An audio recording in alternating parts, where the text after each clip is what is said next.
এই দুষ্টু মেয়েটি তার টিচারের মাথায় একটি চক ঢিল মারে। টিচার যখন পেছনে তাকায় তখন সে বুঝতে পারে না যে ঢিলটি কে ছুঁড়েছে। টিচার যখন ব্ল্যাকবোর্ডে আবারও লিখতে ধরে তখন মেয়েটি তার দিকে আবারও চক ছুঁড়ে মারে। টিচার এবারে ব্ল্যাকবোর্ডে লেখার অভিনয় করে। তখনই মেয়েটির কুকর্ম ধরা পড়ে যায়। টিচার তখন সেই মেয়েটিকে ব্ল্যাকবোর্ডের সামনে আসতে বলে, কিন্তু দুষ্টু মেয়েটি জাদুটোনা করে একটি ভূতকে ডেকে আনে। টিচার তখন দুষ্টু মেয়েটিকে শায়েস্তা করার জন্য তার দিকে চক ছুঁড়ে মারে, কিন্তু এই ভূত চকগুলো মেয়েটির গায়ে লাগতে দেয় না।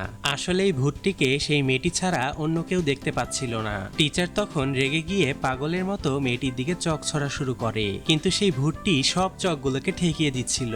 আর তখনই সেই ক্লাসে প্রিন্সিপাল চলে আসে। প্রিন্সিপাল দেখে যে টিচার মেয়েগুলোকে খুবই অত্যাচার করছে। তখন সব বাচ্চারা বলে টিচার প্রতিদিন আমাদেরকে এভাবে মারধর করে। তখন রেগে গিয়ে প্রিন্সিপাল সেই টিচারকে স্কুল থেকে বের করে দেয়। গল্পের পার্ট 2 দেখার জন্য ভিডিওতে লাইক দিয়ে চ্যানেলকে সাবস্ক্রাইব করুন।